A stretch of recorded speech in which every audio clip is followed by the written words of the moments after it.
뉴욕 증시, 테슬라가 촉발한 2년 내 최대 낙폭, 나스닥 3.64% 하락 마감. 뉴욕 증시에서 주요 주가 지수가 모두 급락했습니다. 거대 기술 기업의 실적이 실망감을 주자 기술주 위주로 물량이 대거 투하됐습니다. 24일 뉴욕 증권거래소에서 다우존스 30 산업평균 지수는 전장보다 504.22포인트, 1.25% 하락한 39,853.87에 거래를 마감했습니다. 스탠더드앤드포어스 S&P 500 지수는 전장보다 128.61포인트, 2.31% 급락한 5,427.13을, 나스닥 지수는 전장보다 654.94포인트, 3.64% 폭락한 17,342.41에 장을 마쳤습니다. 나스닥과 S&P 500은 올해 들어 최악의 하루를 보냈습니다. 나스닥의 경우 지난 2022년 10월 7일에 3.8% 급락한 이후 하루 최대 낙폭을 기록했습니다. S&P 500도 2022년 12월 15일에 2.49% 급락한 이후 최대 하락폭을 찍었습니다. 다우지수는 지난 12일 이후 약 2주 만에 종가 기준으로 4만 선을 내주게 됐습니다. 기술주 위주로 집중적인 투매 현상이 나타났습니다. 기술주 위주의 나스닥은 상위 10개 종목이 모두 하락했습니다. 매그니페스트 7 중에선 테슬라가 12.33% 급락하며 최대 하락률을 기록했습니다.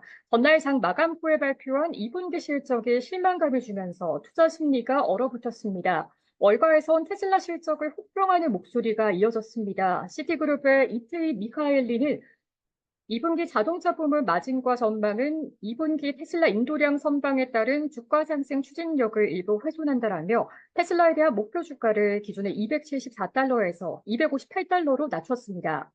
골드만삭스의 마크 델라니 분석가도 테슬라 목표 주가를 기존의 248달러에서 230달러로 내렸습니다.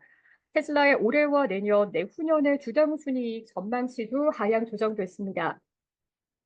벨라니 분석가는 테슬라가 내년 상반기에야 예상되는 저가형 모델을 생산하기 전까지 가격 정책 등은 테슬라의 순이익에 하방 압력을 가할 수 있다고 주장했습니다. 테슬라의 실적은 4개 분기 연속으로 예상치를 밑도는 어닝 미스 흐름을 이어가고 있습니다. 구글의 모 회사인 알파벳은 전날 장 마감 후에 시장 예상치를 웃도는 호실적을 내놨지만 기술주를 던지는 시장 흐름에 휩쓸렸습니다. 알파벳 A주와 C주 모두 5%대 하락률을 이날 기록했습니다. 인공지능과 반도체 관련주도 투매를 비껴가지는 못했습니다. 엔비디아는 6.8% 급락했고 메타 플랫폼스도 5.61% 떨어졌습니다.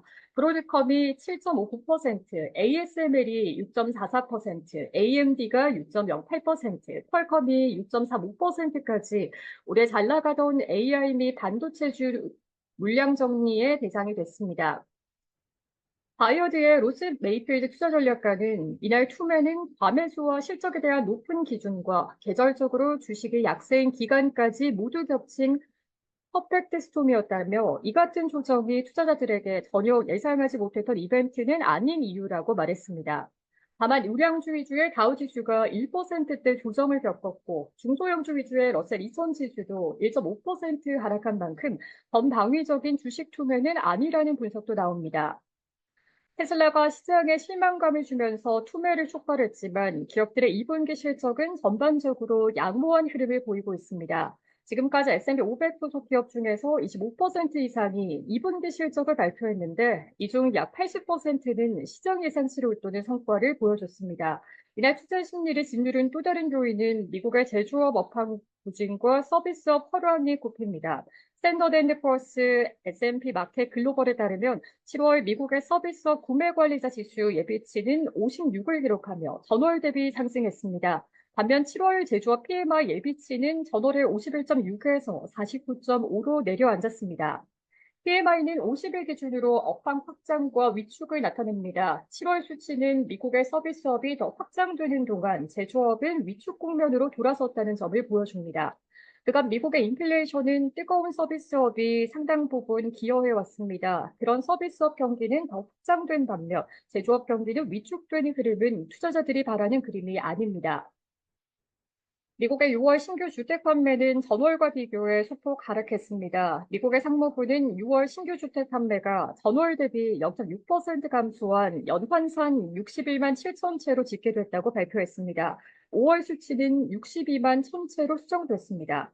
한편 캐나다 중앙은행은 기준금리를 25bp 추가 인하했습니다. 이는 연방준비제도의 금리 인하에 대한 기대감을 자극했습니다.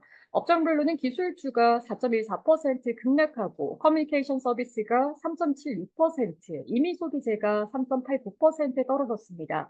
산업이 2.17% 내렸고 재료와 부동산과 금융도 1%대 하락률을 기록했습니다. 1% 이상 상승한 업종은 유틸리티밖에 없었습니다. 시카고 상품거래소 패드워치툴에 따르면 연방기금 선물시장은 이날 마감 무렵 9월에 금리 인하 확률을 100%로 반영했습니다. 12월 말까지 기준금리가 25bp씩 3회 인하할 확률도 59.6%로 전일 대비 10%포인트 이상 급등했습니다. 시카고 옵션거래소 변동성 지수는 전장보다 3.32포인트, 22.55% 피어오른 18.04에 마쳤습니다.